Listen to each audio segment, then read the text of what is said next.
group of you a different era of history to research. And the question is, what impact did your era have on the modern world? So Sarah, your group has the ancient Greeks. Ravi, you've got the Romans. And Danny's group gets, yes, a bit of a challenge for you. You get the Middle Ages. Some even call it the Dark Ages. Boring. See how you get on. Yes, miss. So, Serene, yes, you get the Renaissance.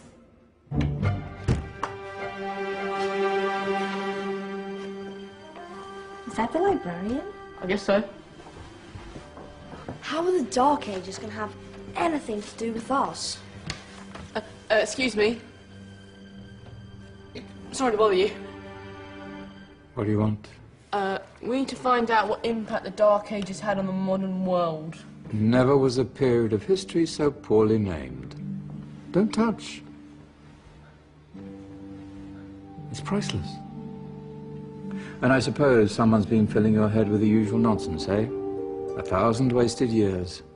A black hole in history, am I right? Yeah, sort of. You see, it's always the same. You assume it was all mud, disease, death and destruction, with marauding mobs of barbarians ripping down the good of former civilizations, burning and plundering as they went, nothing of any worth invented either, eh? Oh, no.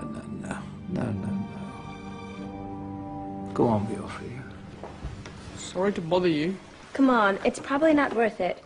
Everyone knows that the Greeks and Romans invented everything anyway. Oh, did they now? And you're sure about that, are you? You know, I might just have something for you. You seem to be up to the task. I suppose I could... Follow me. I've got just the book for you.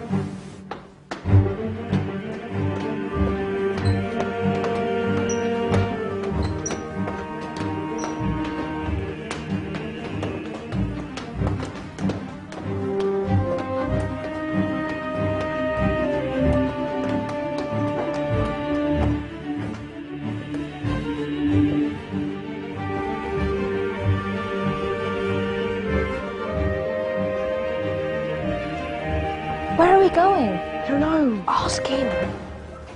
Excuse me. Where are we going? From darkness into light, my young friend. From ocean onto land, there are things you should know. Oh, yes, indeed. Yes, indeed.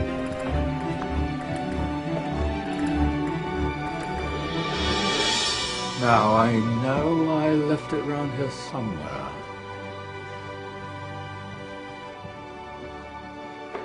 Ah, here it is. Now, take a look. If you dare.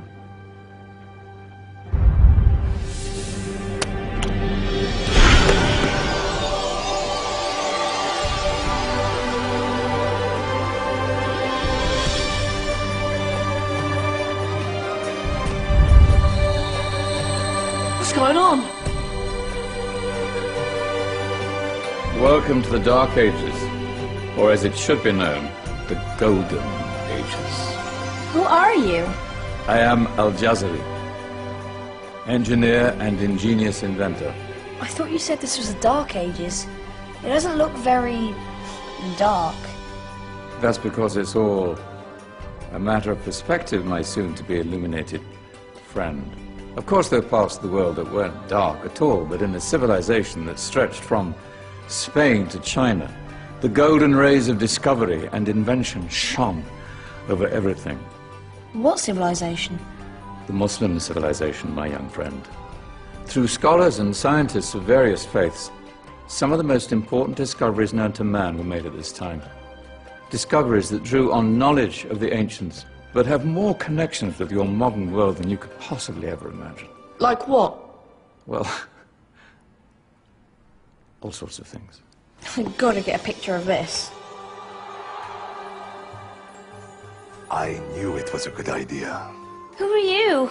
Allow me to introduce Ibn al-Haytham, a great scientist whose ideas led to the invention of the camera. You invented the camera? I laid the foundations for modern cameras by explaining how our eyes work. I found a way of projecting an image onto another surface through a small hole in a dark room, later called camera obscura. Think of all the things that evolved from this discovery. Cameras, cinema, all share the same principle. Cool. Look out below!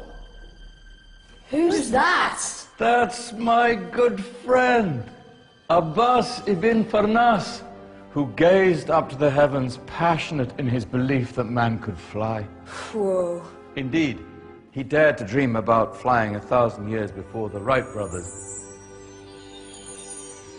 Do you know you all take your jet-setting holidays for granted, so it only seems fair to remember Abbas ibn Farnas.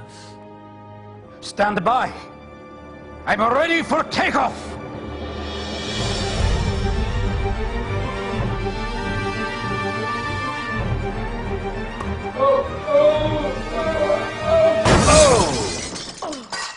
You did forget one thing, though. A tail, useful for landing. Ah, my back. Is there a doctor in the house? Did someone call? Ah, my old friend, why don't you introduce yourself to my young guests? I am Abul Qasim al-Zahrawi. Many call me the father of surgery. Did you actually do surgery back then? Of course we did. In fact, many of the surgical tools that I invented are still used in your modern hospitals. Excuse me, a patient needs my attention. Scalpel? I think I may need some stitches. In that case, I'll use catgut. Catgut? From the gut of animals. Perfect for stitching up internal wounds. Your surgeons are still using it today. Sorry, mustache.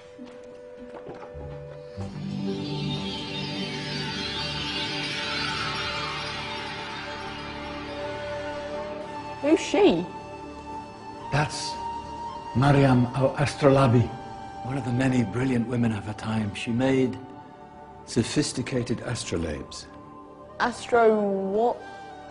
Astrolabes. They show the sky and the stars on a small flat plate you can hold in your hand. Think of them as ancient calculating or timekeeping devices. Today you have your watch, your compass, satellite navigation, helping people and explorers travel the world.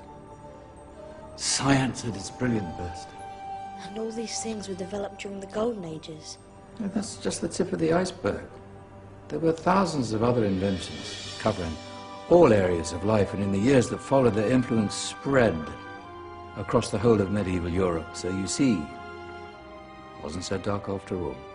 What about you? Me? What did you invent?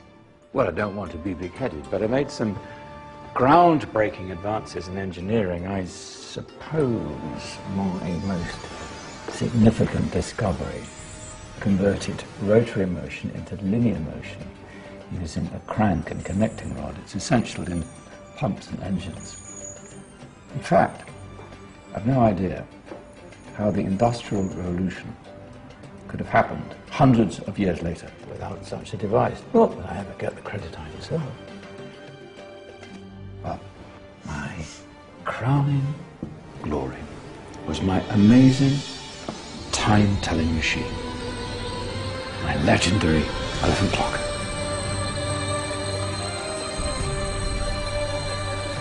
It's a clock. Yes. Dozens of components collected from different cultures around the world. Indian, Greek, Arabian, Egyptian, Chinese. Wow. A United Nations clock. That is pretty cool. Does it actually tell the time? Well, yes, of course. If it wasn't for me, thousands of people would be late for everything. Speaking of time, we'd better get you back. And remember, Spread the word. This is a golden age, and I've only shown you a tiny part of this wondrous time. There are countless other scientists and inventions directly connected to your modern world. You're just going to have to find out for yourselves. No, wait.